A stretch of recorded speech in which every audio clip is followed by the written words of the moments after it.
ನಮ್ಮ ಎಲ್ಲ ಸ್ಪರ್ಧಾರ್ಥಿಗಳಿಗೆ ನಮಸ್ಕಾರ.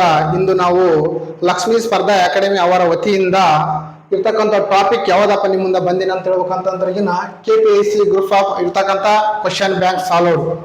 ಆಲ್ರೆಡಿ ಹಿಂದೆ ಇರ್ತಕ್ಕಂಥ 2 ವಿಡಿಯೋಗಳಾಗಿ ಓನ್ಲಿ 10 ಇರ್ತಕ್ಕಂಥ 10 ಕ್ವಶನ್ಗಳು ಏನಂತಂದ್ರಗಿನ ಸಾಲ್ವ್ ಮಾಡಿ ಅನಲೈಸ್ ಮಾಡಿ ನಿಮ್ಮ ಮುಂದೆ ಆಲ್ರೆಡಿ ಏನೈತೆ ಅಂದ್ರಗಿನ ವಿಡಿಯೋ ಅಪ್ಲೋಡ್ ಮಾಡಿವಿ. ಅದ್ರ ಜೊತೆಗೆ 2016 ಎಷ್ಟಂತಂದ್ರಿಗಿನ 2016 ಇರ್ತಕ್ಕಂಥ ಸಿ ಗ್ರೂಪ್ ಇರ್ತಕ್ಕಂಥ ಕ್ವಶನ್ ನಲ್ಲಿ 20 ಕ್ವಶನ್ ಸಾಲವಾಗಿ ಅನಲೈಸ್ ಆಗಿ ನಿಮ್ಗೆ ಆಲ್ರೆಡಿ ವಿಡಿಯೋ ಆಗ್ಯಾವು. ಈಗ ನೆಕ್ಸ್ಟ್ ಅದೇ ಕಂಟಿನ್ಯೂ ಏನಪ್ಪ ಅಂದ್ರಿಗಿನ 21ನೇ ಕ್ವಶನ್. ಅಷ್ಟು ಇವಾಗ 21ನೇ ಕ್ವಶನ್ ನಲ್ಲಿ ಇರ್ತಕ್ಕಂಥ ಕ್ವಶನ್ ಯಾವ್ದಪ್ಪ ಅಂದ್ರೆ 21ನೇದು ಇರ್ತಕ್ಕಂಥ ಅಥವಾ 3ನೇ ವಿಡಿಯೋ ಅಂತ ಹೇಳ್ಬೋದು. ಹೌದಿಲ್ಲ, ನಿಮ್ಮದಿರ್ತಕ್ಕಂಥ ಕ್ವಶನ್ ಲಾಸ್ಟ್ ಅಂದ್ರೆ ಈ ಕ್ವಶನ್ ಲಾಸ್ಟ್ ಅಂದ್ರೆ ಇರ್ತಕ್ಕಂಥ ಲಾಸ್ಟ್ 10 ಕ್ವಶನ್ ಮಾತ್ರ ಅದಾವ. ಅದಿರ್ತಕ್ಕಂಥ ಫಸ್ಟ್ನೇ ಅಥವಾ 21ನೇ ಕ್ವಶನ್ ಯಾವ್ದಪ್ಪ ಅಂದ್ರಿಗಿನ ಫೈಲ್ ನೇಮ್ ಎಕ್ಸ್ಟೆನ್ಷನ್ ಇಂಡಿಕೇಟ್ಸ್. ನಮ್ಮ ಯಾವುದೇ ಒಂದು ಫೈಲ್ಗೆ ಇಂಡಿಕೇಟ್ ಅಥವಾ ಸೂಚಿಸಿರ್ತಕ್ಕಂಥ ಶಬ್ದ ಯಾವ್ದಂತ ಕೇಳ್ಯಾರ. ಹೌದಲ್ಲ, ಅಲ್ಲಿ ಸೈಜ್ ಆಫ್ ದ ಫೈಲ್, ಆಮೇಲೆ ಆಥರ್ ಆಫ್ ದ ಫೈಲ್, ಆಮೇಲೆ type of the content of file, ಆಮೇಲೆ ಡೇಟ್ ಆಫ್ ದ ಕ್ರಿಯೇಷನ್. ಇದ್ರಾಗ ನೆಕ್ಸ್ಟ್ ನೋಡಿದಾಗ ನಾವು ಒಂದ್ಸಲ ಕನ್ನಡ ಒಂದ್ಸಲ ಅಬ್ಸರ್ವೇಷನ್ ಮಾಡ್ಬೇಕು. ಎರಡದ್ರಾಗ ನೋಡಿದಾಗ ನಿಮಗಿರ್ತಕ್ಕಂಥ ಒಂದು ಆನ್ಸರ್ ಕಾನ್ಸೆಪ್ಟ್ ಸರಿಯಾಗಿ ಅರ್ಥ ಆಗುತ್ತೆ. ಕಡತದ ವಿಸ್ತರಣೆ ಯಾವುದನ್ನು ಸೂಚಿಸುತ್ತದೆ? ಕಡತದ ವಿಸ್ತೀರ್ಣ ಯಾವುದನ್ನು ಸೂಚಿಸುತ್ತದೆ? ಅಥವಾ ಕಡತದ ಗಾತ್ರ ಅಂತ ಹೇಳ್ಯಾರ. ಆಮೇಲೆ ಕಡತದ ಲೇಖಕರು ಅಂತ ಹೇಳ್ಯಾರ. ಇದಂತರ ಆಂಗ್ಲ. ಹೌದಿಲ್ಲ, ಕಡತದ ವಿಸ್ತರಣೆ ಯಾವುದನ್ನು ಸೂಚಿಸುತ್ತದೆ? ಆಮೇಲೆ ಸೃಜಿಸಿದ ದಿನಾಂಕ ಅಂತ ಹಾಕ್ಯಾರ. ಅಥವಾ ನಾವು ಇನ್ನೂ ಒಂದೇನಂತಂದ್ರೆ ಈಗ ಕಡತದ ವಿಷಯದ ಬಗೆ. ಹೌದಿಲ್ಲ, ಆನ್ಸರ್ ಏನಪ್ಪಾ ಅಂತಂತಂದ್ರೆ ಈಗಿನ ಕಡತದ ವಿಷಯದ ಬಗೆಯ ಬಗ್ಗೆ ಅಂದ್ರಿಗಿನ ಕಡತದ ವಿಸ್ತರಣೆ ಯಾವುದನ್ನು ಸೂಚಿಸುತ್ತೆ, ಅದಿರ್ತಕ್ಕಂಥ ವಿಸ್ತರಣೆ ನೇಮ. ಉದಾಹರಣೆ ಎಕ್ಸಾಂಪಲ್, ಯಾವುದೇ ಒಂದು ವ್ಯಕ್ತಿಯ ಇರ್ತಲ್ಲ, ಆ ವ್ಯಕ್ತಿಯ ಏನೈತೆ ಅಂದ್ರೆ ಈಗಿನ ಆ ವ್ಯಕ್ತಿ ಇರ್ತಕ್ಕಂಥ ಸರ್ನೇಮ್ ನೋಡಿ ಆ ವ್ಯಕ್ತಿ ಏನಂತಂದ್ರೆ ಇವ್ರು ಅಂತ ಏನಂತಂದ್ರೆ ನಾವೇನ್ ಮಾಡೋದು, ಇವಾಗ ಐಡೆಂಟಿಫೈ ಮಾಡೋದು ಅಥವಾ ಸೂಚನೆ ಮಾಡೋದು. ಅದರಂಗ ನಾವು ಯಾವುದೇ ಒಂದು ಕಂಟೆಂಟ್ ಇರ್ತಕ್ಕಂಥ ವಿಸ್ತರಣೆ ನಿಯಮ ಯಾವ್ದಪ್ಪ ಅಂದ್ರಿಗಿನ ಆ ವಿಷಯ, ಆ ವ್ಯಕ್ತಿ ಏನಪ್ಪ ಅಂದ್ರೆ ಕಡತದ ವಿಷಯದ ಬಗ್ಗೆ ಅಂತ ಹೇಳ್ಬೋದು. ರೈಟಾ? ಆನ್ಸರ್ ಯಾವ್ದು ಇವಾಗ 21ನೇದಕ್ಕೆ ಆನ್ಸರ್ ಇರ್ತಕ್ಕಂಥ ಥರ್ಡ್ ಒನ್ 3ನೇದು ಅಂತ ಹೇಳ್ಬೋದು. ಹೌದಲ್ಲ, ನೆಕ್ಸ್ಟ್ ಇವಾಗ ಇದ್ರಾಗ type of the content of file ಅಂತ ಆಗತ್ತೆ. ಸೊ ಇವಾಗ types of the content of file, ವಿಷಯದ ಬಗ್ಗೆ. ನಾವು ವಿಷಯ ಏನಂದ್ರೆ ಇಂಪಾರ್ಟೆಂಟ್, ಆ ವಿಷಯ ಇರ್ತಕ್ಕಂಥ ಫೈಲ್ ಇರ್ತಕ್ಕಂಥ ಇಂಡಿಕೇಟರ್ಸ್ ಇರ್ತಕ್ಕಂಥ ಆ ವಿಷಯ ಏನಾಗಿದೆ ಎಂಬುದ ನೋಡಿದ್ಮೇಲೆ ಆ ಫೈಲ್ ಏನ್ ಗೊತ್ತಾಗುತ್ತೆ ನಮಗೆ. ಇಲ್ಲಕಂದ್ರೆ ಹೆಂಗ್ ಗೊತ್ತಾಗುತ್ತೆ ನಮಗೆ? ಹೌದು, ಈ ಫೈಲ್ ಎಲ್ಲ ನಾವು ಏನಂತಂದ್ರೆ ಫೋಲ್ಡರ್ ಮಾಡಿರ್ತೀವಿ. ಈ ಫೋಲ್ಡರ್ ಮಾಡಿದಾಗ ಆ ಫೈಲ್ ನೇಮ್ ಏನಂತಂದ್ರೆ ಆ ಫೈಲ್ ನೇಮ್ ಅಥವಾ ಆ ಫೈಲ್ ಇರ್ತಕ್ಕಂಥ ಕಂಟೆಂಟ್ ನೋಡಿ ಈ ಫೈಲ್ ಇದ್ರದಪ್ಪ ಅಂತ ಐಡೆಂಟಿಫೈ ಮಾಡ್ತೀವಿ. ಹೌದಿಲ್ಲ, ನಾವೊಂದು ಬುಕ್ ನೋಡ್ತೀವಿ. ಬುಕ್ ಇರ್ತಕ್ಕಂಥ ಟೆಕ್ಸ್ಟ್ ಬುಕ್ ಎಷ್ಟೇ ಇರ್ತಾವ, ಬಟ್ ಆದ್ರೆ ಆ ಮ್ಯಾಗ ಇರ್ತಕ್ಕಂಥ ಫ್ರಂಟ್ ಲೈನ್ ಆ ಬುಕ್ ನೋಡಿ ಈ ಕಂಟೆಂಟ್ ಇದ್ರೆ ಈ ವಿಷಯ ಇರ್ತಂತ ಏನಂತಂದ್ರಿಗಿನ ಐಡೆಂಟಿಫೈ ಮಾಡ್ಬೋದಲ್ಲ. ಅದ್ರಂಗ ಏನಂತಂದ್ರಿಗಿನ ಆ ಫೈಲ್ ನೇಮ್ ಇರ್ತಕ್ಕಂಥ ಎಕ್ಸ್ಟೆನ್ಷನ್ ಎದ್ರ ತೋರ್ಸಪ್ಪ ಅಂದ್ರಿಗಿನ type of the content of file name ತೋರಿಸ್ತಾ ಇದ್ರು. ಇರ್ತಕ್ಕಂಥ 22ನೇ ಕ್ವಶನ್ ಇದು ಬಹಳ important. Storage capacity of DVD ಅಂತ ಹೇಳೋರು. ಏನೈತಿ ಇವಾಗ storage capacity of DVD. Answer ಇದು ಇರ್ತಕ್ಕಂಥ DVD ಇರ್ತಕ್ಕಂಥ ಕೆಪಾಸಿಟಿ ಅಥವಾ ಸಾಮರ್ಥ್ಯ ಸ್ಟೋರೇಜ್ ಎಷ್ಟಿದೆ ಅಂತ ಕೇಳ್ಯಾರ. ಒಂದನೇದು 700 MB, ಆಮೇಲೆ 700 GB, ಆಮೇಲೆ 4.7 MB, ಆಮೇಲೆ 4.7 ಇವಾಗ GB ಅಂತ ಕೇಳ್ಯಾರ. ಹೌದಲ್ಲ, ನಾವು ಆಲ್ರೆಡಿ ಇವಾಗ ಸ್ಟೋರೇಜ್ ಡಿವೈಸ್ ನೋಡಿದಾಗ ನಮಗೆ ಗೊತ್ತಾಗಿದೆ ಸ್ಟೋರೇಜ್ ಡಿವೈಸ್ ಬಹಳ ಇಂಪಾರ್ಟೆಂಟ್. ಸ್ಟೋರೇಜ್ ಡಿವೈಸ್ ಯಾವುದೇ ಒಂದು ನಾವು ಇರ್ತಕ್ಕಂಥ ಸ್ಟೋರೇಜ್ ಡಿವೈಸ್ ನಾವು ಅಥವಾ ಪ್ರೈಮರಿ ಮೆಮೊರಿ ಇರ್ತಕ್ಕಂಥ ಸ್ಟೋರೇಜ್ ಇರ್ತಕ್ಕಂಥ ಮಾತ್ರ ನಮಗೆ ಕರೆಕ್ಟ್ ಆಗಿರುತ್ತೆ ಅಂದ್ರಿಗಿನ ಅದ್ರಾಗಿರ್ತಕ್ಕಂಥ ಸ್ಟೋರೇಜ್ ಯಾವ್ದಪ್ಪ ಅಂದ್ರಿಗಿನ 4.7 MB ಅಂತ ಹೇಳತ್ತೆ. ಯಾವ್ದು ಇವಾಗ 4.7 MB ಅಂತ ಹೇಳ್ಬೋದು. ಇರ್ತಕ್ಕಂಥ ಸ್ಟೋರೇಜ್ ಕೆಪಾಸಿಟಿ ಆಫ್ DVD ಅಂತ ಆಗತ್ತೆ. ನಾವು DVD ಇರ್ತಕ್ಕಂಥ ಲಾಂಗ್ ಫಾರ್ಮ್ ಎಕ್ಸಾಮ್ ಕೇಳ್ಯಾರ. ಯಾವ್ದು DVD ಇರ್ತಕ್ಕಂಥ ಲಾಂಗ್ ಫಾರ್ಮ್, ಅದಕ್ಕೆ ಯಾವುದೇ ಒಂದು ಇಂಪಾರ್ಟೆಂಟ್ ಇರ್ತಕ್ಕಂಥ ಫುಲ್ ಫಾರ್ಮ್ ಇರ್ತಕ್ಕಂಥ ಸ್ಟ್ಯಾಂಡ್ಸ್ ಫಾರ್ಮ್ ನಾವು ಐಡೆಂಟಿಫೈ ಮಾಡಿದಾಗ ಮಾತ್ರ ನಮಗೆ ಏನಂತಂದ್ರಿಗಿನ ಅಂಡರ್ಸ್ಟ್ಯಾಂಡ್ ಆಗುತ್ತೆ. ಯಾವ್ದು ಇವಾಗ DVD ಇರ್ತಕ್ಕಂಥ ಒಂದು ಏನಂತಂದ್ರಿಗಿನ DVD ಅಂತಂದ್ರೆ ಡಿಜಿಟಲ್ ವೆರ್ಸೆಂಟಲ್ ಡಿಸ್ಕ್ ಅಂತ ಇದ್ದು ನಾವೇನಂತ ಇವಾಗ ಡಿಜಿಟಲ್ ವೆರ್ಸೆಂಟಲ್ ಡಿಸ್ಕ್. ಇದಿರ್ತಕ್ಕಂಥ DVD ಇರ್ತಕ್ಕಂಥ ಫುಲ್ ಫಾರ್ಮ್. ಈಗ ಪ್ರೆಸೆಂಟ್ ನಿಮ್ಗೆ ಇರ್ತಕ್ಕಂಥ ಏನ್ ಕೇಳೋಣ, DVD ಇರ್ತಕ್ಕಂಥ ಸಾಮರ್ಥ್ಯ ಇರ್ತಕ್ಕಂಥ ಸ್ಟೋರೇಜ್ ಇರ್ತಕ್ಕಂಥ ಕೆಪಾಸಿಟಿ ಕೇಳೋಣ. ನೆಕ್ಸ್ಟ್ ಟೈಮು ಡಿಜಿಟಲ್ ವರ್ಷನ್ ಇರ್ತಕ್ಕಂಥ ಲಾಂಗ್ ಫಾರ್ಮ್ ಕೇಳ್ಬೋದು. ಅದಕ್ಕೆ ಏನಂತಂದ್ರೆ ನಾವು ಲಾಂಗ್ ಫಾರ್ಮ್ ಏನಂತಂದ್ರೆ ಐಡೆಂಟಿಫೈ ಮಾಡ್ಬೇಕಾಗುತ್ತೆ, ಹೌದಿಲ್ಲ. ಅದೇ ರೀತಿಯಾಗಿ ಮೇನ್ ಒಂದು ಸ್ಟೋರೇಜ್ ಡಿವೈಸ್ ನಲ್ಲಿ ಏನಂತಂದ್ರೆ ಎರಡು ಟೈಪ್ ಇದೆ. ಒಂದು ಪ್ರೈಮರಿ ಸ್ಟೋರೇಜ್ ಡಿವೈಸ್, ಆಮೇಲೆ ಸೆಕೆಂಡರಿ ಸ್ಟೋರೇಜ್ ಡಿವೈಸ್. ಎಷ್ಟಿದೆ ಇವಾಗ? ಪ್ರೈಮರಿ ಮೆಮೊರಿ ಸ್ಟೋರೇಜ್, ಆಮೇಲೆ ಸೆಕೆಂಡರಿ ಸ್ಟೋರೇಜ್ ಡಿವೈಸ್. ಇವಾಗ ಪ್ರೈಮರಿ ಮೆಮೊರಿ ಡಿವೈಸ್ ಅಂತಂದ್ರೆ ಬರ್ತಾವೆ ಯಾವ್ದು? ಇವಾಗ ಯಾವುದು ಪ್ರೈಮರಿ ಮೆಮೊರಿ ಸ್ಟೋರೇಜ್ ಡಿವೈಸ್ ಅಂತ ಹೌದು, ಸ್ಟೋರೇಜ್ ಡಿವೈಸ್, ರೈಟಾ. ಅದರಲ್ಲಿ ಪ್ರೈಮರಿಯಲ್ಲಿ ಏನಂತಂದ್ರೆ ಈಗ ನಾವು ಒಂದನೇದು ರ್ಯಾಮ್ ಅಂತ ಬರ್ತಾವ, ಹೌದಿಲ್ಲ. ಎರಡನೇದು ರೋಮ್ ಅಂತ ಬರ್ತಾವ. ಇವೇನಂತಂದ್ರೆ ಈಗ ಪ್ರೈಮರಿ ಮೆಮೊರಿ ಸ್ಟೋರೇಜ್ ಇಂದ ನಮಗೆ ಏನೈತಂದ್ರೆ ಈಗ ನಾವು ಕಂಪ್ಯೂಟರ್ ಮೇನ್ ಅಂದ್ರೆ ಪ್ರೈಮರಿ ಮೆಮೊರಿ ಇದ್ರೆ ಮಾತ್ರ ಕಂಪ್ಯೂಟರ್ ಆನ್ ಆಗ್ತವೆ. ಕಂಪ್ಯೂಟರ್ ಮನುಷ್ಯ ಜೀವ ಇದೆ ಇಲ್ಲ ಹೆಂಗ್ ಗೊತ್ತಾಗುತ್ತೆ ಅಂದ್ರೆ ಆ ಮನುಷ್ಯ ಇರ್ತಕ್ಕಂಥ ಉಸಿರಾಟ ಅಥವಾ ಹಾರ್ಟ್ ಹೆಂಗ ಅದ್ರಂಗ ಏನಂತಂದ್ರೆ ಈಗ ರ್ಯಾಮ್ ಅಂಡ್ ರೋಮ್ ಏನಂತಂದ್ರೆ ಈಗ ಕಂಪ್ಯೂಟರ್ ತಗೊಂಡ ಫಸ್ಟ್ ಬೇಕೇ ಬೇಕು. ಅವಿಲ್ಲ ಅಂದ್ರೆ ಏನೈತಿ ಇವಾಗ ಕಂಪ್ಯೂಟರ್ ರನ್ ಆಗಲ್ಲ, ಸ್ಟಾರ್ಟ್ ಆಗಲ್ಲ. ಅದಿರ್ತಕ್ಕಂಥ ಇದ್ದಂಗ ಯಾವ್ದು ಡೆಡ್ ಬಾಡಿ ಇದ್ದಂಗ ಅದು, ಹೌದು. ಪ್ರೈಮರಿ ಮೆಮೊರಿ ಯಾವುದು? ರ್ಯಾಮ್ ಅಂದ್ರೆ ಈಗ ರ್ಯಾಂಡಮ್ ಆಕ್ಸೆಸ್ ಮೆಮೊರಿ, ರೀಡ್ ಅಂದ್ರೆ read only memory. Storage device ಬಂದಾಗ ಎಲ್ಲ ಸ್ವಲ್ಪ ಐಡೆಂಟಿಫೈ. ಆಮೇಲೆ ಇದ್ ರೀತಿಯಾಗಿ ಏನಂತಂದ್ರೆ ಸೆಕೆಂಡರಿ ಸ್ಟೋರೇಜ್ ಡಿವೈಸ್ ಬಂದಾಗ ನಮಗೆ ಇಲ್ಲಿ ಬರ್ತದೆ ಸೆಕೆಂಡರಿ ಸ್ಟೋರೇಜ್ ಡಿವೈಸ್, ಹೌದಿಲ್ಲ. ಸೆಕೆಂಡರಿ ಸ್ಟೋರೇಜ್ ಒಂದು ಏನಂತಂದ್ರೆ ಈಗ ಹಾರ್ಡ್ ಡಿಸ್ಕ್, ಯಾವ್ದು ಇವಾಗ ಹಾರ್ಡ್ ಡಿಸ್ಕ್ ಅಂತ ಆಗಚ್ಚು, ಹೌದಿಲ್ಲ. ಎರಡನೇದು ಇವಾಗ DVD, ಇದು ಕೂಡ ಏನಂತಂದ್ರೆ ಸ್ಟೋರೇಜ್ ಡಿವೈಸ್ ಈ ಕಾಲದಲ್ಲಿ. ಆಮೇಲೆ ಮೂರನೇದು ಏನಪ್ಪ ಅಂದ್ರೆ ಈಗ CD, ಹೌದಿಲ್ಲ. ನಾಲ್ಕನೇದು ಫೋರ್ತ್ ಒನ್ SSD. ಐದನೇದು ಪ್ರತಿಯೊಂದು ಇರ್ತಕ್ಕಂಥ ಫ್ಲಾಫಿ ಡಿಸ್ಕ್. ಇವೆಲ್ಲ ಏನಪ್ಪಾ ಅಂದ್ರೆ ಈಗ ಸೆಕೆಂಡರಿ ಸ್ಟೋರೇಜ್ ಡಿವೈಸ್, ಹೌದಿಲ್ಲ. ಹಾರ್ಡ್ ಡಿಸ್ಕ್ ಇರ್ಬೋದು, DVD ಇರ್ಬೋದು, CD ಇರ್ಬೋದು, SSD ಇರ್ಬೋದು, ಫ್ಲಾಫಿ ಡಿಸ್ಕ್. ಇವಕ್ಕೆ ಏನೈತಿ ಇವಾಗ ಸೆಕೆಂಡರಿ ಮೆಮೊರಿ ಸ್ಟೋರೇಜ್. ಅವು ಪ್ರೈಮರಿ ಮೆಮೊರಿ ಸ್ಟೋರೇಜ್ ಇವಾಗ ರ್ಯಾಮ್ ಅಂಡ್ ರೋಮ್. ನಿಮ್ಗೆ ಕ್ವಶನ್ ಹೆಂಗ್ ಮಾಡ್ಬೋದು ಅಂತಂದ್ರೆ ಅವು ಯಾವ not belong to the secondary storage device. ಈ ಕೆಳಗಿನವುಗಳಲ್ಲಿ ಯಾವುದು ಸೆಕೆಂಡರಿ ಸ್ಟೋರೇಜ್ ಡಿವೈಸ್ ಅಲ್ಲ. 3 ಪ್ರೈಮರಿ ಕೊಟ್ಟು ಒಂದು ಏನಂತಂದ್ರೆ ಈಗ ಸೆಕೆಂಡರಿ ಸ್ಟೋರೇಜ್ ಕೊಟ್ಟಿರ್ತಾನ. ಅದಕ್ಕೆ ನೀವು ಸ್ಟೋರೇಜ್ ಓದೋ ಟೈಮಿಗೆ ಪ್ರೈಮರಿ ಮೆಮೊರಿ ಅಥವಾ ಸೆಕೆಂಡರಿ ಮೆಮೊರಿ ಬಗ್ಗೆ ಇನ್ಫಾರ್ಮೇಶನ್ ಗೊತ್ತಿತ್ತಂದ್ರೆ ಮಾತ್ರ ಯೂಸ್ ಮಾಡ್ತಾ, ಹೌದಿಲ್ಲ. ಇವಾಗ ಆಲ್ರೆಡಿ ಹಾರ್ಡ್ ಡಿಸ್ಕ್ ಅಂದ್ರೆ ಎಲ್ಲರಿಗೂ ಗೊತ್ತಿದೆ, ಹೌದಿಲ್ಲ. ನಮ್ ಇರ್ತಕ್ಕಂಥ ಫೋನಿಗೆ ಇರ್ತಕ್ಕಂಥ ಮೆಮೊರಿ ಕಾರ್ಡ್ ಎಷ್ಟು ಅವಶ್ಯಕತೆ ಸೇಮ್ ಆಸ್ ಇಟ್ ಈಸ್, ಅದರಂಗ ಕಂಪ್ಯೂಟರ್ ಇರ್ತಕ್ಕಂಥ ಹಾರ್ಡ್ ಡಿಸ್ಕ್ ಇವಾಗ ಇದೊಂದು ಸ್ಟೋರೇಜ್ ಡಿವೈಸ್. ಆಮೇಲೆ DVD ಅಂದ್ರೆ ಡಿಜಿಟಲ್ ವೆರ್ಸೆಂಟೆಡ್ ಡಿಸ್ಕ್. ಇದು ಇರ್ತಕ್ಕಂಥ ಲಾಂಗ್ ಫಾರ್ಮ್ ನಿಮ್ಗೆ ಇದೊಂದು ಇವಾಗ ಸ್ಟೋರೇಜ್ ಡಿವೈಸ್. ಇದಿರ್ತಕ್ಕಂಥ ಸ್ಟೋರೇಜ್ ಎಷ್ಟು ಇವಾಗ 4.7 GB ಅಂತೇಳಿ, ಹೌದು. ಯಾವಾಗ 4.7 GB ಅಂತ ನೋಡಿ ಆಲ್ರೆಡಿ. ಆಮೇಲೆ ಸೀಡ್ ಅಂದ್ರೆ ಕಾಂಪ್ಯಾಕ್ಟ್ ಡಿಸ್ಕ್ ಅಂತ ಏನಂತ ಇವಾಗ ಕಾಂಪ್ಯಾಕ್ಟ್ ಡಿಸ್ಕ್. ಸೀಡ್ ಅಂದ್ರೆ ಏನಂತ ಇವಾಗ ಕಾಂಪ್ಯಾಕ್ಟ್ ಡಿಸ್ಕ್ ಅಂತ ಏನಂತ ಇವಾಗ ಕಾಂಪ್ಯಾಕ್ಟ್ ಡಿಸ್ಕ್, ಯಾವುದು ಕಾಂಪ್ಯಾಕ್ಟ್ ಡಿಸ್ಕ್ ಅಂತ ಆಗುತ್ತೆ, ರೈಟ್. ಆಮೇಲೆ SSD, ಇದು ಗುಣ ಏನಂತಂದ್ರೆ ಈಗ ಮೆಮೊರಿ ಕಾರ್ಡ್ ಅಲ್ಲಿ ಇರ್ತಕ್ಕಂಥ ಎಕ್ಸ್ಟರ್ನಲ್ ಇರ್ತಕ್ಕಂಥ storage device. Floppy disk, but floppy disk ಏನಂತ ಅಲ್ಯೂಮಿನಿಯಂ ಮಾಡಿದ್ರು. ಬಟ್ ಈಗ ಪ್ರೆಸೆಂಟ್ ಏನಂತಾರೆ ಆ ಸ್ಟೋರೇಜ್ ಏನಂತಂದ್ರೆ ಈಗ ಮ್ಯಾನುಫ್ಯಾಕ್ಚರ್ ಇವಾಗ ರದ್ದಾಗಿದೆ, ಬಟ್ ಅದಿರ್ತಕ್ಕಂಥ ಯೂಸ್ ಮಾಡಿಲ್ಲ. ಅದೇನಂತಂದ್ರೆ ಆಲ್ರೆಡಿ ಏನಂತಂದ್ರೆ ಈಗ 2014 ಇದೇನಾಗಿತ್ತು ಅಂತಂದ್ರೆ ಈಗ ಬ್ಯಾನ್ ಆಗಿದೆ ಅಂತ ಹೇಳ್ಬೋದು, ಹೌದು. ಈಗ ಇರ್ತಕ್ಕಂಥ ಏನಂತಂದ್ರೆ ಈಗ ಪ್ರೈಮರಿ ಸ್ಟೋರೇಜ್ ಡಿವೈಸ್ ಅಲ್ಲಿ 2 ಟೈಪ್ ಇದೆ. ಒಂದು ಪ್ರೈಮರಿ ಸ್ಟೋರೇಜ್ ಡಿವೈಸ್, ಎರಡನೇದು ಸೆಕೆಂಡರಿ ಸ್ಟೋರೇಜ್ ಡಿವೈಸ್, ಹೌದಿಲ್ಲ.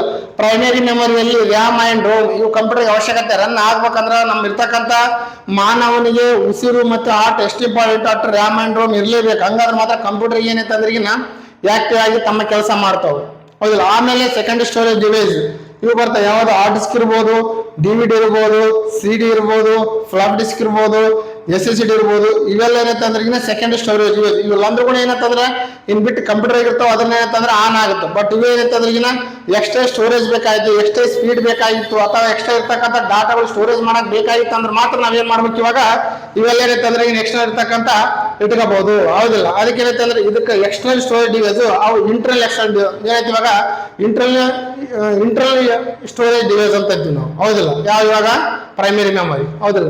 ಈಗ ನೆಕ್ಸ್ಟ್ ಇರ್ತಕ್ಕಂಥದ್ದು ಏನೈತೆ ಆಲ್ರೆಡಿ ನೋಡಿ, ಈಗ ಪ್ರೈಮರಿ ಮೆಮೊರಿ ರ್ಯಾಂಡಮ್ ರೋಮ್, ಹೌದಿಲ್ಲ. Hard disc. ನೆಕ್ಸ್ಟ್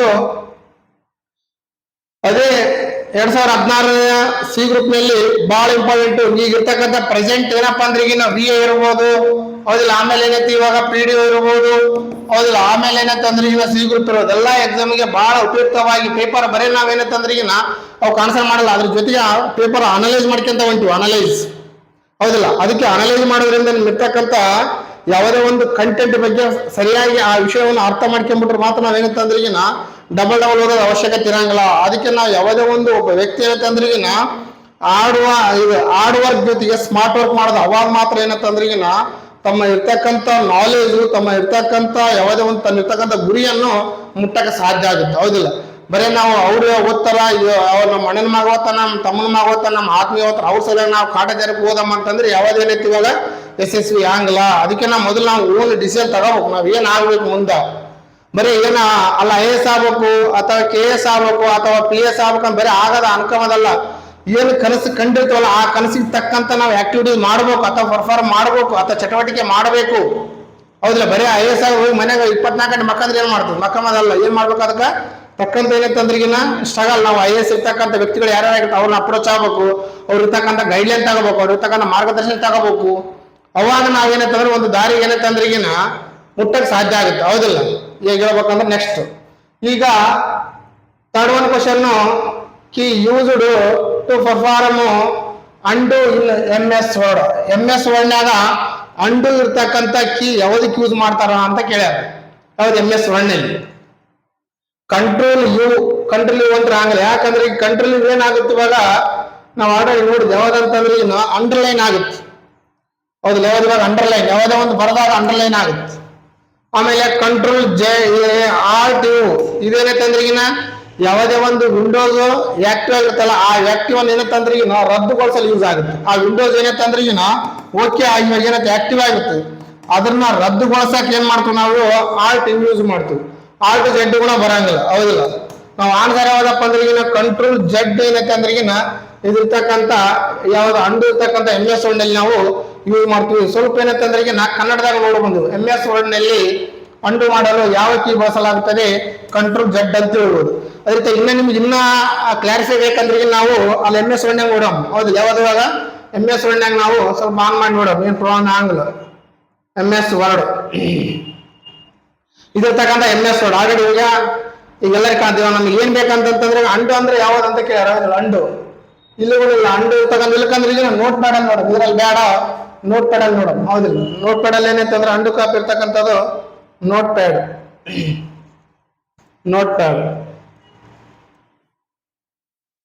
ಇಲ್ಲಿ ಕೀ ನಿಮ್ಗೆ ಆಲ್ರೆಡಿ ಇವಾಗ ಎಲ್ಲ ಕೀ ಕಾಣ್ತಾವೆ ಫೈಲ್ ನಾಗ ಕಾಣ್ತಾವ ಎಲ್ಲ. ಏನೈತೆ ಅಂದ್ರೆ ಈಗಿನ ಫಸ್ಟ್ ಇರ್ತಕ್ಕಂಥದ್ದು ಏನೈತೆ ಅಂದ್ರೆ ಈಗಿನ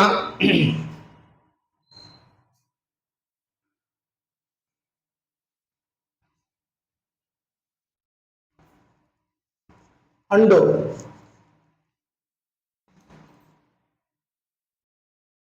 ರೈಟ್. ಇರ್ತಕ್ಕಂಥ ಏನಂತಂದ್ರೆ ಈಗ MS ವರ್ಡ್ ನಲ್ಲಿ ಎಲ್ಲ ಕೀಗಳು. ಅದಕ್ಕೆ ನಾವೇನಂತಂದ್ರೆ ಈಗ note pad is very important. ನಿಮ್ಮ ಎಕ್ಸಾಮ್ ಯಾವ ಕೇಳ ಎಲ್ಲ ಸಿದ್ರಾಗದ ಯಾವ್ದು ಅಂಡು. ಯಾವ್ದಪ್ಪ ಅಂದ್ರೆ ಅಂಡು ಅಂದ್ರೆ ಅಂತಂದ್ರೆ ಈಗ ಅಂಡು ಅಂದಾಗ ನಮ್ಗೆ ಏನೈತಂದ್ರೆ ಈಗ ಅಂಡು ಅಂದ್ರೆ ಕಂಟ್ರೋಲ್ Z, ಕಟ್ ಅಂದ್ರೆ ಕಂಟ್ರೋಲ್ X, ಆಮೇಲೆ ಕಾಪಿ ಅಂದ್ರೆ ಕಂಟ್ರೋಲ್ C, ಪೇಸ್ಟ್ ಅಂದ್ರೆ ಕಂಟ್ರೋಲ್ V, ಹೌದಿಲ್ಲ. ಡಿಲೀಟ್ ಎಲ್ಲ ಆಪ್ಷನ್ಸ್ ಏನಂತಂದ್ರೆ ಈಗ ಇವೆಲ್ಲ ಶಾರ್ಟ್ಕಟ್ ಕೀ ಬಹಳ ಇಂಪಾರ್ಟೆಂಟ್.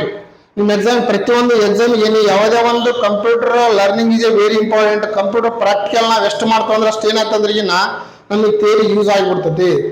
ಅದಕ್ಕೆ ನಾವು ಏನಂತಂದ್ರೆ ಈಗ ಪ್ರಾಕ್ಟಿಕಲ್ ಥಿಯರಿ ಪರ್ಫೆಕ್ಟ್ ಆಗಿ ನಾವು ಓದಿದ್ರ ಅಥವಾ ಸರಿಯಾಗಿ ಪ್ರಾಕ್ಟೀಸ್ ಮಾಡಿದ್ರ ಅಥವಾ ಸರಿಯಾಗಿ ಕಂಡಿರ್ತಕ್ಕಂಥ ವರ್ಕ್ ಮಾಡಿದ್ರ ನಾವು ಎಲ್ಲಿಯಾದ್ರೂ ಏನಂತಂದ್ರೆ ಈಗಿನ ಜೀವನ ಮಾಡ್ಬೋದು, ಏನಾದ್ರೂ ಮಾಡ್ಬೋದು. ಅದಕ್ಕೆ ಕಂಪ್ಯೂಟರ್ ಇವಾಗ ಈಗಿನ ದಿನಮಾನಗಳಲ್ಲಿ ಕಂಪ್ಯೂಟರ್ ಬಹಳ ಅವಶ್ಯಕತೆ, ಹೌದಿಲ್ಲ. ನೀರು, ಗಾಳಿ, ಇರ್ತಕ್ಕಂಥ ಉಸಿರು, ಬೆಳಕು ಮೂಲಭೂತ ಅವಶ್ಯಕತೆಗಳಲ್ಲಿ ಒಂದು ಅದೆಷ್ಟು ಅವಶ್ಯಕತೆ ಅಷ್ಟೇನಂತಂದ್ರೆ ಕಂಪ್ಯೂಟರ್ ಇವಾಗ ಎಲ್ಲ ವಿದ್ಯಾರ್ಥಿಗಳಿಗೆ ಅವಶ್ಯಕತೆ ಆಗಿದೆ ಅಂತ ಹೇಳ್ಬೋದು, ಹೌದಿಲ್ಲ. ನಾವ್ ಇರ್ತಕ್ಕಂಥ ಎಲ್ಲ ನೋಡಿದ್ವಿ. ಈಗಿರ್ತಕ್ಕಂಥ ನೆಕ್ಸ್ಟ್ ಕ್ವಶನ್ ಯಾವ್ದು ಇವಾಗ 24 ಅಲ್ಲ 24ನೇ ಕ್ವಶನ್, ಹೌದು 24ನೇ question. Key to be used stop slide show in MS ಪವರ್ ಪಾಯಿಂಟ್. ಈಗ MS ಪಾಯಿಂಟ್ ನಲ್ಲಿ ಸ್ಲೈಡ್ ಓಪನ್ ಆಗಿರ್ತಾವ. ಓಪನ್ ಆದಾಗ ಅದನ್ನ ಅವನ್ ಏನಂತಂದ್ರಿಗಿನ ಕೇಳಾರೆ ಸ್ಟಾಪ್ ಮಾಡಲು ಅಥವಾ ರದ್ದು ಮಾಡಲು ಯಾವ ಕೀಯನ್ನು ಯೂಸ್ ಮಾಡಲಾಗುತ್ತದೆ ಅಂತ ಕೇಳಾರ. ಹೌದವರ MS1 ನಲ್ಲಿ ರದ್ದು ಮಾಡಲು ರೈಟ್ ಯಾರ ಕೀ ಇದಂತರ ಆಂಗ್ಲ. ರೈಟ್ ಯಾರ ಕೀ ಏನಂತಂದ್ರಿಗಿನ MS1 ರದ್ದು ಮಾಡಕ್ ಆಂಗ್ಲ. ರೈಟ್ ಇದು ಆನ್ಸರ್ ಅಲ್ಲ. ಆಮೇಲೆ ಹಾರ್ಟ್ನೆಸ್ ಇದು ಬರಂಗಿಲ್ಲ. ಕಂಟ್ರೋಲ್ಲೆಸ್ ಅಂದ್ರೆ ಏನಂತ ಇವಾಗ ಉಳಿಸು ಅಥವಾ ಸೇವೆ ಇದು ಗುಣ ಬರಂಗಿಲ್ಲ. ಆನ್ಸರ್ ಯಾವ್ದಪ್ಪ ಅಂದ್ರಿಗಿನ ಎಸ್ಕೇಪ್ ಕೀ ಅಂತ ಹೇಳ್ತೀವಿ. ಯಾವ್ದು ಇವಾಗ ಯಾವುದೇ ಒಂದು ಕೀಬೋರ್ಡ್ ನಲ್ಲಿ ಮ್ಯಾಗಿರ್ತಕ್ಕಂಥ ಲೆಫ್ಟ್ ಸೈಡ್ ಮೂಲೆಯಲ್ಲಿ ಏನಂತಂದ್ರೆ ಒಂದು ಅಲ್ಲಿ ಎಸ್ಕೇಪ್ ಕೀ ಇರ್ತೈತಿ. ಹೌದಿಲ್ಲ, ಆ ಎಸ್ಕೇಪ್ ಕೀ ಏನಂತಂದ್ರಿಗಿನ ಎಸ್ಕೇಪ್ ಈಸ್ ವೆರಿ ಇಂಪಾರ್ಟೆಂಟ್. ಹೌದಿಲ್ಲ, ಇಲ್ಲಿರ್ತಕ್ಕಂಥ ಏನಂತಂದ್ರಿಗಿನ ಎಸ್ಕೇಪ್ ಕೀ ಇದೆ. ಎಲ್ಲಿವಾಗ ಎಸ್ಕೇಪ್ ಕೀ ಯಾವುದೇ ಒಂದು MS ನಲ್ಲಿ ಇರ್ತಕ್ಕಂಥ ನಾವು ಸ್ಲೈಡ್ ಓಪನ್ ಆದಾಗ ಅದನ್ನ ರದ್ದು ಮಾಡ್ಬೇಕಂದ್ರೆ ಇಲ್ಲಿರ್ತಕ್ಕಂಥ ಎಸ್ಕೇಪ್ ಕೀ ಏನಂತಂದ್ರಿಗಿನ ಯೂಸ್ ಮಾಡ್ಬೇಕಾಗುತ್ತೆ ಅಂತ ಹೇಳ್ಬೋದು. ಹೌದಿಲ್ಲ, ಈಗಿರ್ತಕ್ಕಂಥ ಆನ್ಸರ್ ಯಾವ್ದಪ್ಪ ಅಂದ್ರಿಗಿನ ಎಸ್ಕೇಪ್ ಕೀ ಇರ್ತಕ್ಕಂಥ ಮಾಡ್ಬೋದು. ಹೌದಿಲ್ಲ. ನೆಕ್ಸ್ಟ್ ಕ್ವಶನ್ ಅದೇ ರೀತಿಯಾಗಿ ಇಂಗ್ಲಿಷ್ ನೋಡ್ಕೋಬಹುದು. ಯಾವ್ದು ಇವಾಗ ಎಸ್ಕೇಪ್. ಹೌದಿಲ್ಲ. ನೆಕ್ಸ್ಟ್ ಇದು ಒಂದು key used to switch from the one program to another program. ಹೌದಿಲ್ಲ, ಒಂದು ಪ್ರೋಗ್ರಾಮ್ ನಿಂದ ಇಲ್ಲಿ ಕೇಳ ಕನ್ನಡದಾಗ ಒಂದು ಪ್ರೋಗ್ರಾಮ್ ನಿಂದ ಇನ್ನೊಂದಕ್ಕೆ ತೆರಳಲು ಉಪಯೋಗಿಸುವ ಕೀಗಳು ಯಾವುದು ಅಂತ ಕೇಳ್ಯಾರ. ಒಂದು ಪ್ರೋಗ್ರಾಮ್ ಇಂದ ಇನ್ನೊಂದು ಪ್ರೋಗ್ರಾಮ್ಗೆ ಉಪಯೋಗಿಸುವಂತ ಕೀ ಯಾವುದು ಅಂತ ಕೇಳ್ಯಾರ.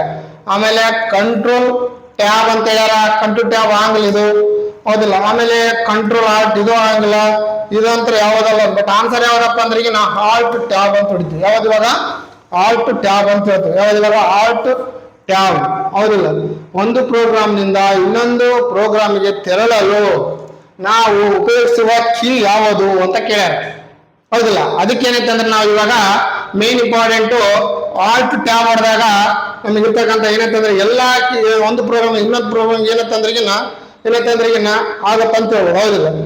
ನೆಕ್ಸ್ಟ್ ಕ್ವಶನ್ ಇವಾಗ ಇದು ನೋಡಮ್ಮ. ಹೌದು, very important. Step by step procedure to solve a problem. ಅಂದ್ರೆ ಸ್ಟೆಪ್ ಬೈ ಸ್ಟೆಪ್ ಅಂದ್ರೆ ಹಂತವಾಗಿ ಪ್ರೊಸೀಜರ್ ಇರ್ತಕ್ಕಂಥ ಸಾಲ್ವ್ ಮಾಡ್ತಕ್ಕಂಥ ಪ್ರಾಬ್ಲಮ್ ಇರ್ತಕ್ಕಂಥ ಇದ್ರಾಗ ಚಾರ್ಟ್ ಯಾವುದು ಅಂತ ಕೇಳ್ಯಾರ. ಹೌದಿಲ್ಲ. ಈಗ ಕನ್ನಡದ ಮಾಡೋಣ. ಹೌದಿಲ್ಲ, ಸಮಸ್ಯೆಯನ್ನು ಪರಿಹರಿಸಲು ಬಳಸುವ ಹಂತವಾದ ಪ್ರಕ್ರಿಯೆಯನ್ನು ಏನೆಂದು ಕರೆಯಲಾಗುತ್ತದೆ ಅಂತ ಕೇಳ್ಯಾರ. ಇದಾಗ ಯಾವುದೇ ಒಂದು ಕಂಪ್ಯೂಟರ್ ಕಲಿಬೇಕಂದ್ರ ಫಸ್ಟ್ ಇರ್ತಕ್ಕಂಥ ಸ್ಟೆಪ್ ಇದೆ ನಮಗೆ ಯಾವ್ದು ಹೇಳ್ಕೊಡ್ತಕ್ಕಂಥ ಕಂಪ್ಯೂಟರ್ನ ಯಾರು ಕಲಿತಕ್ಕಂತಾರ, ಯಾರು ಪ್ರಾಕ್ಟಿಕಲ್ ಹೊಂಟಾರ, ಯಾರು ಪ್ರಾಕ್ಟಿಕಲ್ ಅಡ್ಮಿಷನ್ ಮಾಡಿಸ್ಯಾರ ಅಂತವ್ರಿಗೆ ಹೇಳ್ಕೊಡ್ಕಂತ ಇರ್ತಕ್ಕಂಥ ಮೊದಲೇ ಇರ್ತಕ್ಕಂಥ ವೇ ಯಾವ್ದಪ್ಪ ಅಂದ್ರೆ ಇನ್ನಿದೆ. ಹೌದಿಲ್ಲ, ಒಂದು ಅಲ್ಗಾರಿದಮ್, ಆಮೇಲೆ ಫ್ಲೋ ಚಾರ್ಟ್, ಆಮೇಲೆ ಸಾಫ್ಟ್ವೇರ್, ಆಮೇಲೆ ಪ್ರೋಗ್ರಾಮ್ ಅಂತ ಹೇಳ್ಯಾರ. ಇಂಗ್ಲಿಷ್ ಒಂದ್ಸಲ ನೋಡಮ್ಮ. ಹೌದಿಲ್ಲ, ಸ್ಟೆಪ್ ಬೈ ಒಂದನೇದು ಏನ್ ಅಲ್ಗಾರಿದಮ್ ಅಂತ ಹೇಳ್ಯಾರ.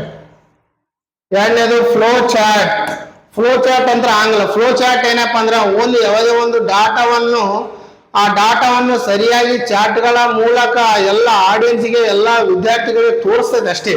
ಇದಂತ್ರ ಆಂಗ್ಲ. ಆಮೇಲೆ ಸಾಫ್ಟ್ವೇರ್ ಇದಂತ್ರ ಬರಂಗಿಲ್ಲ. ಸಾಫ್ಟ್ವೇರ್ ಇರ್ತಕ್ಕಂಥ ಪ್ರಾಬ್ಲಮ್ ಸಮಸ್ಯೆ ಮಾಡಕ್ ಅದಕ್ಕೆ ಲಾಟ್ ಆಫ್ ಡಿಫ್ರೆಂಟ್ ಏನೂ ಇಲ್ಲ.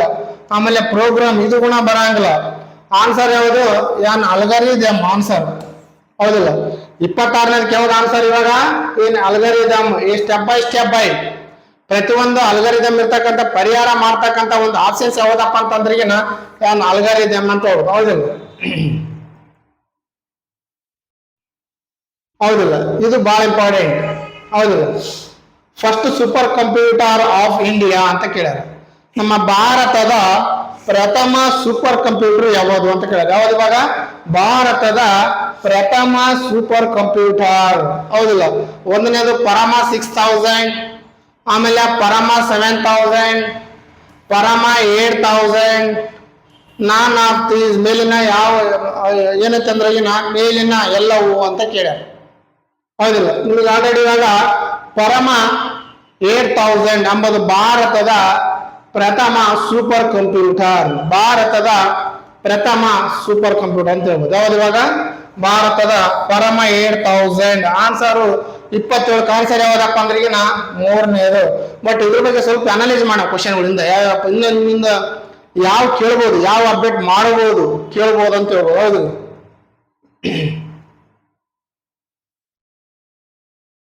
ಪರಮ 8000 ನಂಬರ್ ಏನೈತೆ ಅಂದ್ರೆ ಈಗ ಪರಮ 8000 ಇದು ನಮ್ಮ ಭಾರತದ ಪ್ರಥಮ ಸೂಪರ್ ಕಂಪ್ಯೂಟರ್. ಇದನ್ನ ಯಾರು ವಿನ್ಯಾಸಗೊಳಿಸಿಲ್ಲ ಅಂದ್ರೆ ಈಗಿನ ವಿಜಯ್ ಪಿ ಭಟ್ಕರ್ ಅಂತ. ಯಾರು ಇವಾಗ ವಿಜಯ್ ಪಿ ಭಟ್ಕರ್ ಇವ್ರೆ ಅಂತಂದ್ರೆ ಈಗಿನ ಭಾರತದ ಸೂಪರ್ ಕಂಪ್ಯೂಟರ್ನ ಪಿತಾಮಹ ಅಂತ ಕರಿತಾರೆ. ಭಾರತದ ಸೂಪರ್ ಕಂಪ್ಯೂಟರ್ನ ಪಿತಾಮಹ ಯಾರಂದ್ರ ವಿಜಯ್ ಪಿ ಭಟ್ಕರ್ ಅಂತ ಹೇಳ್ಬೋದು, ಹೌದಿಲ್ಲ.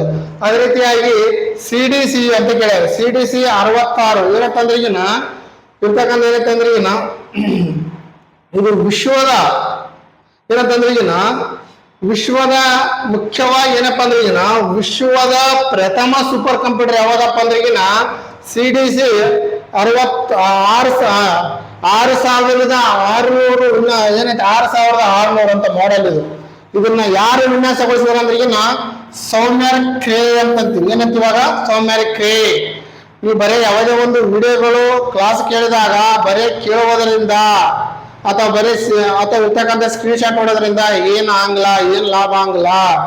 ನೀವು ಇಟ್ಕೊಂಡು ಯಾವುದೇ ಒಂದು ಕ್ಲಾಸ್ ಕೇಳ್ಬೇಕಂದ್ರೆ ಒಂದು ನೋಟ್ ಬುಕ್ ಒಂದು ಪೆನ್ ನಿಮ್ ಮುಂದೆ ಇರಬೇಕು. ಅವಾಗ ಮಾತ್ರ ಏನಂತಂದ್ರೆ ಈಗ ನಾವು ಒಂದು ಸಲ ಸರಿಯಾಗಿ ಓದ್ಬೇಕು, ಬರೀ ಡಬಲ್ ಓದೋ ಅವಶ್ಯಕತೆ ಇಲ್ಲ. ಅದಕ್ಕೆ ಏನೈತಂದ್ರೆ ಈಗ ಸೌಮ್ಯರ್ ಖೇ ಎಂಬರ್ ಇವರು ಬಹಳ ಇಂಪಾರ್ಟೆಂಟ್ ಇವರು. ಅವ್ರು ಏನೈತಂದ್ರೆ ಈಗ ವಿಶ್ವದ ಪ್ರಥಮ ಸೂಪರ್ ಕಂಪ್ಯೂಟರ್ ಇರ್ತಕ್ಕಂಥ ವಿನ್ಯಾಸಗೊಳಿಸಿದ ವ್ಯಕ್ತಿ ಯಾರಪ್ಪ ಅಂದ್ರೆ ಈಗಿನ ಸೌಮ್ಯರ್ ಖೇ ಅಂತ ಕೇಳ್ಬೋದು, ಹೌದಿಲ್ಲ. ನಮ್ಮ ಭಾರತದ ಹೆಂಗಾದ್ರೆ ಅದರ ವಿಶ್ವದ ಪ್ರಥಮವಾಗಿ ಮಾಡ್ಯಾರ. ಅದು ಇರ್ತಕ್ಕಂಥ ಮಾಡೆಲ್ ಯಾವ್ದಪ್ಪ ಅಂದ್ರೆ ಈಗಿನ CDC ಲಾಂಗ್ ಫಾರ್ಮ್ ಏನಂತಂದ್ರೆ ಈಗಿನ ಕಂಟ್ರೋಲ್ ಡಾಟಾ ಕಾರ್ಪೊರೇಷನ್. ಹೌದು, ಕಂಟ್ರೋಲ್ ಡಾಟಾ ಕಾರ್ಪೊರೇಷನ್, ಹೌದಿಲ್ಲ. ಯಾವ್ದು control data corporation long form ಏನಂತಂದ್ರೆ ಕೇಳ್ಬೋದು. ಅಥವಾ CDC 6600 ಸೂಪರ್ ಕಂಪ್ಯೂಟರ್ ಅನ್ನು ವಿನ್ಯಾಸಗೊಳಿಸಿದವರು ಯಾರು ಅಂತ ಕೇಳಬಹುದು. ಅಥವಾ ಅದನ್ನ ಯಾವುದಕ್ಕೆ ನಾವೇನಂತಂದ್ರೆ ಈಗ ಒಂದು ಇರ್ತಕ್ಕಂಥ ನಾಲೆಜ್ ಏನಂತಂದ್ರೆ ಈಗಿನ ವೆರಿ ಇಂಪಾರ್ಟೆಂಟ್. ಆಮೇಲೆ ವಿಶ್ವದ ಅತಿ ವೇಗದ ಸೂಪರ್ ಕಂಪ್ಯೂಟರ್ ಯಾವ್ದು ಅಂತ ಕ್ವಶನ್. ಯಾವ್ದು ವಿಶ್ವದ ಅತಿ ವೇಗದ ಸೂಪರ್ ಕಂಪ್ಯೂಟರ್? ಇದೇನಪ್ಪ ಅಂದ್ರೆ ಈಗಿನ ಫ್ರಂಟಿಯರ್ ಅಂತಾರೆ. ಯಾವ್ದು ಇವಾಗ ಫ್ರಂಟಿಯರ್. ಯಾವ್ದು ಇವಾಗ ವಿಶ್ವದ ಅತಿ ವೇಗದ ಸೂಪರ್ ಕಂಪ್ಯೂಟರ್ ಯಾವ್ದು ಇವಾಗ ಫ್ರಂಟಿಯರ್. ಇದು ಏನಂತಂದ್ರೆ ಈಗಿನ ನೋಟ್ ಮಾಡ್ಕೋಬೇಕು. ನಿಮ್ಗೆ ಇರ್ತಕ್ಕಂಥ ಯಾವುದೋ ಒಂದು ಎಕ್ಸಾಮ್ ಎಲ್ಲೋ ಏನಂತಂದ್ರೆ ಈಗಿನ ಇಂಡೈರೆಕ್ಟ್ ಆಗಿ ಏನಂತಂದ್ರೆ ಈಗಿನ ಡೈರೆಕ್ಟ್ ಯೂಸ್ ಆಗಿಲ್ಲ ಅಂದ್ರೆ ಇಂಡೈರೆಕ್ಟ್ ಆಗಿ ಇಲ್ಲ ಅಂತ ಉಪಯೋಗ ಆಗೇ ಆಗುತ್ತೆ, ಹೌದಿಲ್ಲ. ಅದಕ್ಕೆ ಏನಂತಂದ್ರೆ ಈಗಿನ ನಾವು ಬಹಳ ಇಂಪಾರ್ಟೆಂಟ್ ಆಗುತ್ತೆ, ಹೌದಿಲ್ಲ. ಇದು ನಮ್ಮ ಸ್ಟೋರೇಜ್ ಡಿವೈಸ್ ಬರ್ತಕ್ಕಂಥ ಒಂದು ಪ್ರಮುಖ ಟಾಪಿಕ್ ಅಂತ ಹೇಳ್ಬೋದು, ಹೌದಿಲ್ಲ. ಟಾಪಿಕ್ ಅದ್ರಾಗ ಇವಾಗ 1 MB ಈಸ್ ಈಕ್ವಲ್ ಅಂತ. 1 MB ಗೆ ಈಕ್ವಲ್ ಇರ್ತಕ್ಕಂಥ MB ಅಂದ್ರೆ ಈಗಿನ ಮೆಗಾ ಬೈಟ್ ಅಂತ. ಅದೊಂದು ಸ್ಟೋರೇಜ್ ಡಿವೈಸ್ ಇರ್ತಕ್ಕಂಥ type of the storage device, ಹೌದು. ಇವಾಗ MB ಅಂದ್ರೆ ಈಗಿನ ಮೆಗಾ ಬೈಟ್ ಅಂತ. ಏನಂತ ಇವಾಗ ಮೆಗಾ ಬೈಟ್, ಹೌದಲ್ಲ. ಅದರಲ್ಲಿ ಇವಾಗ ಇದಕ್ಕೆ ಇರ್ತಕ್ಕಂಥ ಸಮ ಯಾವ್ದು ಅಂತ ಕೇಳಿದ್ರೆ 1000 ಬೈಟ್ಸ್ ಇದು ಆಂಗ್ಲ, 1000 KB ಇದು ಆಂಗ್ಲ, 1024 ಬೈಟ್ಸ್ 1024 ಏನಂತಂದ್ರೆ ಇನ್ನು KB. ಆನ್ಸರ್ ಯಾವ್ದು ಇವಾಗ 1 MB ಈಸ್ ಈಕ್ವಲ್ ಟು ಅಂತ 1024 ಬೈಟ್ಸ್ ಆಗುತ್ತೆ ಆನ್ಸರು. ಯಾವ್ದು ಇವಾಗ 28ಕ ಆನ್ಸರ್ ಇರ್ತಕ್ಕಂಥ ಯಾವ್ದು ಇವಾಗ ಥರ್ಡ್ ಒನ್ ಅಂತ ಹೇಳ್ಬೋದು. ಯಾವ್ದು ಥರ್ಡ್ ಒನ್? ಯಾವುದು ಥರ್ಡ್ ಒನ್? ನೀವು ಕನ್ನಡದಾಗ ನೋಡ್ಬೋದು. ಇಂಗ್ಲಿಷ್ 1 MB ಯಾವುದಕ್ಕೆ ಸಮ ಅಂತ ಕೇಳ್ಯಾರ 1000 ಬೈಟ್ಸ್ ಅಂತ ಹೇಳ್ಬೋದು. ಯಾವ್ದು ಇವಾಗ 1000 ಬೈಟ್ಸ್. ಸ್ವಲ್ಪ ಸ್ಟೋರೇಜ್ ಡಿವೈಸ್ ಬಗ್ಗೆ ನಾವೇನಂತಂದ್ರೆ ಈಗಿನ ಕೆಲವೊಂದು ವಿಷಯಗಳು ಏನಂತಂದ್ರೆ ಈಗ ನಾವು ಓದ್ಬೇಕಾಗತ್ತೆ, ಹೌದಿಲ್ಲ. 1 KB is equal to 1024 bytes ಅಂತ. 1 KB is equal to 1024 bytes, ರೈಟಾ? ಇಲ್ಲಿ ಆನ್ಸರ್ ಕೇಳಿದ್ದೇವೆ ನಮಗೆ. ಇದನ್ನ 1 MB ಏನಂತಂದ್ರೆ ಈಗಿನ ಯಾವ ಸಮ ಅಂತ ಕೇಳ್ಯಾರ, ಹೌದಿಲ್ಲ. ರೈಟ್.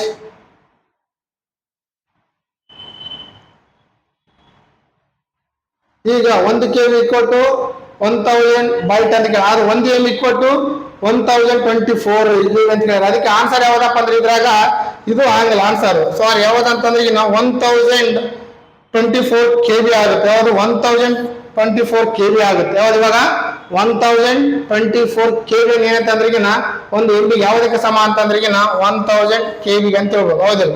ಇದು ಆನ್ಸರ್ ಆಗಲ್ಲ, ಇದು ಆಗಲ್ಲ, ಇದಾಗಲ್ಲ, ಹೌದಿಲ್ಲ. ನೆಕ್ಸ್ಟ್ ಇರ್ತಕ್ಕಂಥದ್ದು ಏನಂತಂದ್ರೆ ಈಗ 1 KB is equal to 1000 bytes. 1 MB equal to 1000 KB. ಇವಾಗ 1 GB is equal to 1000 MB. 1 TB is equal to 1000 GB. ಅಂದ್ರೆ ಎಂತ MB KB ಅಂದ್ರೆ ಈಗಿನ ಕಿಲೋ ಬೈಟ್, MB ಅಂದ್ರ ಮೆಗಾ ಬೈಟ್, GB ಅಂದ್ರ ಗಿಗಾ ಬೈಟ್, TB ಅಂದ್ರ ಟೆರಾ ಬೈಟ್. ಇವುಗಳು storage ನಾವು ನೋಡ್ಕೋಬೇಕು. ಇನ್ನೊಂದು ಕ್ವಶನ್ ಏನಂತಂದ್ರೆ ಇದರಲ್ಲಿ ಏರಿಕೆ ಕ್ರಮದಲ್ಲಿ ಬರೀರಿ. ಇಷ್ಟು ಇರ್ತಕ್ಕಂಥ ಸ್ಟೋರೇಜ್ ಏರಿಕೆ ಕ್ರಮದಲ್ಲಿ ಬರೀರಿ. ಊಟ ಕೊಟ್ಟಿರ್ತಾನೆ ಹೌದಲ್ಲ, 1ನೇದು ಯಾವುದು, 2ನೇದು, 3ನೇದು, 4ನೇದು. ಅದಕ್ಕೆ ಇವಾಗ ಸ್ವಲ್ಪ ಐಡೆಂಟಿಫೈ ಮಾಡುವ ಯಾವುದು MB ಯಾವುದು. ಫಸ್ಟಿಗೆ ಇರ್ತಕ್ಕಂಥದ್ದು ಯಾವದಪ್ಪ ಅಂದ್ರೆ KB ಇರ್ತೈತಿ, ಆಮೇಲೆ MB, ಆಮೇಲೆ GB, ಆಮೇಲೆ TB. ಹೌದಾ, TB ಮತ್ತೆ ಯಾವ TB ಅಲ್ಲ, ಅದು TB. ಹೌದಲ್ಲ, ಯಾವ್ದು ಇವಾಗ kilobyte, megabyte, gigabyte, terabyte. ಹೌದು, ಇವೆಲ್ಲ ಏನೈತಿ ಇವಾಗ ಏರಿಕೆ ಕ್ರಮದಲ್ಲಿ ಗುಣ ಅಥವಾ ಇಳಿಕೆ ಕ್ರಮದಲ್ಲಿ ಬರಿ ಅಂತ ಬರಿಬಹುದು, ಅಥವಾ ಕಾಲಾನುಕ್ರಮದಲ್ಲಿ ಬರಿ ಅಂತ ಬರಿಬಹುದು. ಯಾವುದೇ ಕ್ವಶನ್ ಹೆಂಗೆ ಕೇಳ್ತಾರೆ ಹೇಳಕ್ಕಾಗಲ್ಲ. ಅದಕ್ಕೆ ನಾವೆಲ್ಲ ಒಂದು ಕಂಟೆಂಟ್ ಏನೈತೆ ಅಂದ್ರೆ ಈಗ ನಾವು ರೆಡಿ ಆಗಿರ್ಬೇಕಾಗುತ್ತೆ. ಹೌದಲ್ಲ, ರೈಟ್. ಇದು ನೀವು ಆಲ್ರೆಡಿ ಇವಾಗ ಎಷ್ಟೋ ಎಕ್ಸಾಮ್ ಕೇಳೋಣ, ಮತ್ತೆ ಹಂಗೆ ಡಬಲ್ ಕೇಳ್ತಾ ಇದ್ದಾನೆ.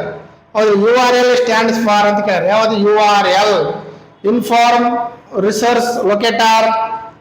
ಹೌದಿಲ್ಲ, ಆಮೇಲೆ ಯೂನಿವರ್ಸಲ್ ರಿಸೋರ್ಸ್ ಲೊಕೇಟರ್. ಯೂನಿವರ್ಸಲ್ ಅಂದ್ರೆ ವಿಶ್ವ ಆಗುತ್ತೆ, ಇದು ಆನ್ಸರ್ ಆಗಲ್ಲ. ಯೂನಿವರ್ಸಲ್ ರಿಸೋರ್ಸ್ ಲ್ಯಾಂಗ್ವೇಜ್ ಇದಕ್ಕೆ ಬರಂಗಿಲ್ಲ, ಇದು ಆನ್ಸರ್ ಆಗಲ್ಲ. ಇನ್ಫಾರ್ಮ್ ರಿಸೋರ್ಸ್ ಲಿಂಕ್, ಇದು ಆಗಲ್ಲ.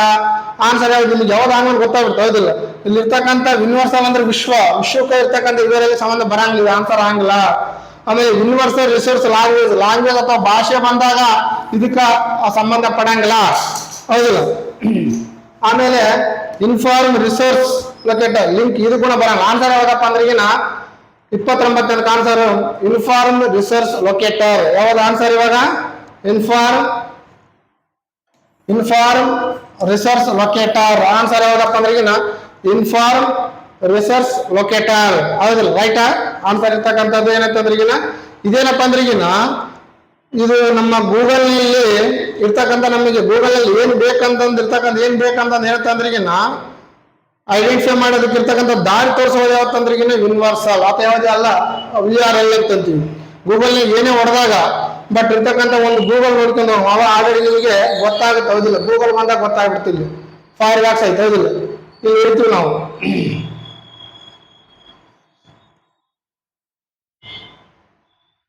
ಇಲ್ಲಿ ಬರ್ತದೆ. ಇದಕ್ಕೇನೈತಿ ಇವಾಗ URL. ನಾವು ಎಕ್ಸಾಂಪಲ್ ಇವಾಗ ಗುಡ್ ಅಂತ ಹೊಡಿತೀವಿ. ಯಾವುದು ಇವಾಗ ಇಲ್ಲಿ ಬಂದಾಗ ನಮಗೆ ಇದು ಅಡ್ರೆಸ್ ತೋರ್ಸಕ್ಕಂಥದ್ದು ಯಾವ್ದಪ್ಪ ಅಂದ್ರೆ URL ಅಂದ್ರೆ ಯಾವುದೇ ಒಂದು ಗೂಗಲ್ನಾಗ ಆ ದಾರಿ ತೋರ್ಸ, ಅದು ಇಲ್ಲಿ ಹೋಗ್ಬೇಕಂತ ಹೇಳಿ ಕೊಡ್ಬೇಕಂದ್ರೆ ಯಾವುದು URL ಅಂತ ತಿಳಿದಿಲ್ಲ. ಇಲ್ಲಿ ನೋಡಿದ್ರೆ ಮೂವಿ ಅಂತ ಹೊಡೆದ ಮೂವಿ ಬಂದ್ಬಿಡ್ತು ಕಲಾ ಯಾವ ಮೂವಿ ಕೆಲವು. ಅದಕ್ಕೇನೈತಿ ಇವಾಗ URL ಅಂತ ಅಂತೀವಿ ನಾವು. ಹೌದಿಲ್ಲ, ಅದಕ್ಕೆ ನಾವೇನೈತೆ ಅಂದ್ರೆ ಸ್ವಲ್ಪ ಇಲ್ಲದ್ರ ಬಗ್ಗೆ ನಾವೇನೈತೆ ಅಂದ್ರೆ ಸ್ಟಡಿ ಮಾಡ್ಬೇಕಾಗುತ್ತೆ. ಹೌದಿಲ್ಲ, ನೆಕ್ಸ್ಟ್ ಐತೆ ಯಾವ್ದು ಇವಾಗ ಇನ್ಫಾರ್ಮ್ ರಿಸೋರ್ಸ್ ಲೊಕೇಟರ್. ಇದನ್ನು ಇಂಟರ್ನೆಟ್ ಪತ್ತೆ ಹಚ್ಚಲು ಬಳಸುವರು. ಇದನ್ನ ಯಾಕೆ ಬಳಸ್ತಾರೆ, ಇದನ್ನು URL ಅಂತ ಕೇಳ್ಬೋದು ಕ್ವಶನ್. URL ಅನ್ನು ಯಾಕೆ ಬಳಸಲಾಗುತ್ತದೆ? ಯಾವ್ದು ಇವಾಗ ಕಂಪ್ಯೂಟರ್ ಇರ್ತಕ್ಕಂಥ, ಯಾಕ ಅಂದ್ರೆ ಕಂಪ್ಯೂಟರ್ ಕಂಡುಹಿಡಿಯಲು, ಅಥವಾ ಇಂಟರ್ನೆಟ್ ಇರ್ತಕ್ಕಂಥ ಪತ್ತೆ ಹಚ್ಚಲು, ಅಥವಾ ಯಾವುದೋ ಒಂದು ಕಂಪ್ಯೂಟರ್ನ ಅಲ್ಲಿ ರಕ್ಷಣೆ ಮಾಡಲು ಮೇಲಿನ ಯಾವುದು ಅಲ್ಲ. ಆನ್ಸರ್ ಯಾವ್ದು ಇವಾಗ ಇಂಟರ್ನೆಟ್ ಏನಂತಂದ್ರೆ ಪತ್ತೆ ಹಚ್ಚಲು ಬಳಸುವುದು ಯಾವ್ದಪ್ಪ ಅಂದ್ರೆ URL ಅಂತ ಹೇಳ್ಬೋದು. ರೈಟಾ? URL. ಆಮೇಲೆ 1992ರಲ್ಲಿ ಟೀಮ್ ಬರ್ನರ್ಸ್ ಈ 3 ವಿಷಯಗಳನ್ನ ಏನ್ ಮಾಡಿದ್ರು, ಉಲ್ಲೇಖಿಸಿದರು. ಯಾರು ಇವಾಗ 1992ರಲ್ಲಿ ಟೀಮ್ ಬರ್ನರ್ಸ್ ಈ 3 ವಿಷಯಗಳನ್ನು ಏನ್ ಮಾಡಿದ್ರು, ಇವಾಗ ವಿಷಯಗಳು ಇದಕ್ಕೆ ಸಂಬಂಧಪಟ್ಟಿದ್ದು. ಹೌದಿಲ್ಲ, ಒಂದನೇದು HTTP. ಯಾವ್ದು ಇವಾಗ ಒಂದನೇದು HTTP ಅಂದ್ರೆ ನಿಮ್ಗೆ ಇರ್ತಕ್ಕಂಥ ಜಿಮೇಲ್ ಫೈಲ್ಗಳ ಟ್ರಾನ್ಸ್ಫರ್ ಮಾಡ್ತೀವಲ್ಲ, ಅದ್ರಾಗ ಯಾವ್ದು ಮಾಡ್ತೀವಿ ಅಂದ್ರೆ HTTP ಮಾಡ್ತೀವಿ. ಅದು ಲಾಂಗ್ ಫಾರ್ಮ್ ಏನಂತಂದ್ರೆ ಇದು ಕೂಡ ಯಾವುದು ಹೈಪರ್ ಟೆಕ್ಸ್ಟ್ ಟ್ರಾನ್ಸ್ಫರ್ ಪ್ರೋಟೋಕಾಲ್. ಯಾವ್ದು ಇವಾಗ transfer protocol, hypertext transfer protocol. ಆಮೇಲೆ HTML, ಇದು ಕೂಡ ಎಕ್ಸಾಮ್ ಕೇಳೋಣ. ಹೈಪರ್ ಟೆಕ್ಸ್ಟ್ ಮಾರ್ಕಪ್ ಲ್ಯಾಂಗ್ವೇಜ್,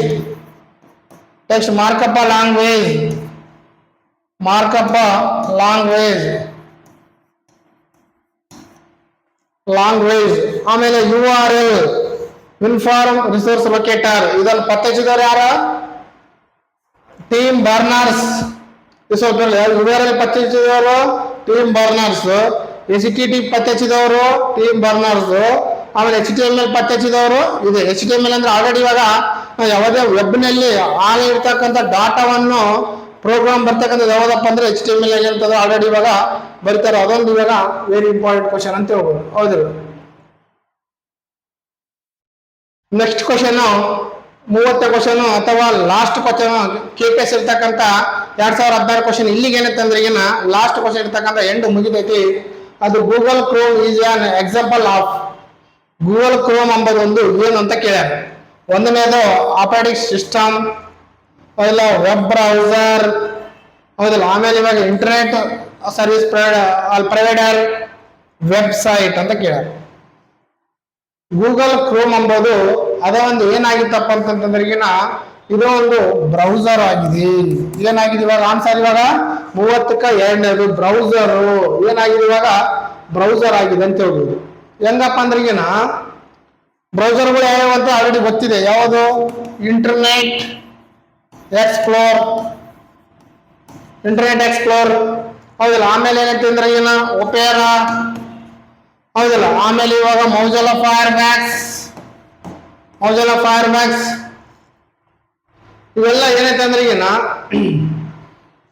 ಇವೆಲ್ಲ ಯಾವಿವಾಗ ಬ್ರೌಸರ್ ಅಥವಾ ಗೂಗಲ್ ಕ್ರೋಮ್. ಇಲ್ಲಿ ಇವಾಗ ಗೂಗಲ್ ಕ್ರೋಮ್ ಇದೆ, ಗೂಗಲ್ ಕ್ರೋಮ್ ಇವೆಲ್ಲ ಏನೈತಂದ್ರೆ ಈಗಿನ ಬ್ರೌಸರ್ಗಳು ಯಾವ ಇವಾಗ. ಅದು Google Chrome is an example ಯಾವ್ದಪ್ಪ ಅಂದ್ರೆ ಇದು ಇವಾಗ ಬ್ರೌಸರ್, ಅದರಲ್ಲಿ ಒಂದು ಅಂತ ಯಾವ್ದು ಇವಾಗ ಇದನ್ನ ಕೇಳಾರ ಕ್ವಶನ್, ಹೌದಿಲ್ಲ. ಆಪರೇಟಿಂಗ್ ಸಿಸ್ಟಮ್ ಅಂದ್ರೆ ಬೇರೆ ಆಯ್ತು. ಆಪರೇಟಿಂಗ್ ಸಿಸ್ಟಮ್ ಅಂದ್ರೆ ಇವಾಗ ವಿಂಡೋಸ್ 7, ವಿಂಡೋಸ್ 8, ವಿಂಡೋಸ್ 10, 11, 10 ಹಂಗೆ ಹೋಗ್ತದೆ OS. ಅಥವಾ ಆಮೇಲೆ ಇಂಟರ್ನೆಟ್ ಸರ್ವಿಸ್, ಇಂಟರ್ನೆಟ್ ಕೊಡ್ತಕ್ಕಂಥ ಯಾರಿಗೆ ಇವಾಗ ಓನ್ಲಿ BSNL ಮಾತ್ರ ಅಥವಾ ಏರ್ಟೆಲ್ಗೆ ಅಥವಾ ಜಿಯೋಗೆ ಮಾತ್ರ ಬಿಟ್ಟು ಯಾರಿಗೆ ಪ್ರೊವೈಡ್ ಮಾಡಂಗಿಲ್ಲ. ಆಮೇಲೆ ವೆಬ್ಸೈಟ್ ಅಂದ್ರೆ ಇದೊಂದು ಇವಾಗ ಸಪರೇಟ್ ಇರ್ತಕ್ಕಂಥ ಒಂದು ವೆಬ್ಸೈಟ್, ಇದು ಕೂಡ ಆನ್ಸರ್ ಆಗಲ್ಲ. ಆನ್ಸರ್ ಯಾವ್ದಪ್ಪ ಅಂದ್ರೆ 30ಗೆ ಏನೈತೆ ಆನ್ಸರ್ ಯಾವ್ದು ಇವಾಗ ವೆಬ್ ಬ್ರೌಸರ್ ಅಂತ ಹೇಳ್ಬೋದು. ನೀವು ಕನ್ನಡದಲ್ಲಿ ಇನ್ನೊಂದ್ಸಲ ನೋಡ್ಕೋಬಹುದು, ಹೌದಿಲ್ಲ. ಗೂಗಲ್ ಕ್ರೋಮ್ ಎನ್ನುವುದು ಈ ಕೆಳಗಿನ ಯಾವುದಕ್ಕೆ ಉದಾಹರಣೆಯಾಗಿದೆ ಅಂತ ಕೇಳ್ಯಾರ. ಕಾರ್ಯನಿರ್ವಹಣೆ ವ್ಯವಸ್ಥೆ ಆಪರೇಟಿಂಗ್ ಸಿಸ್ಟಮ್ ಅಲ್ಲ. ಆಮೇಲೆ ಜಾಲದರ್ಶಕ ವೆಬ್ ಬ್ರೌಸರ್, ಅಂತರ್ಜಾಲ ಸೇವೆಯನ್ನು ಒದಗಿಸುವುದು ಇದು ಆಗಲ್ಲ, ಜಾಲತಾಣ ಇದು ಆಗಲ್ಲ. ಆನ್ಸರ್ ಯಾವ್ದು ಇವಾಗ ಜಾಲದರ್ಶಕ ವೆಬ್ ಬ್ರೌಸರ್ ಅಂತ ಹೇಳ್ಬೋದು, ಹೌದು. ಅದಿರ್ತಕ್ಕಂಥ ಕ್ವಶನ್ ಏನಂತಂದ್ರೆ ಏನು ಎಲ್ಲ ನನ್ನ ವಿದ್ಯಾರ್ಥಿಗಳಿಗೆ ಇಲ್ಲಿ ತನಕ ಕೇಳಿದಂತ ಎಲ್ಲರಿಗೂ thank you all of you.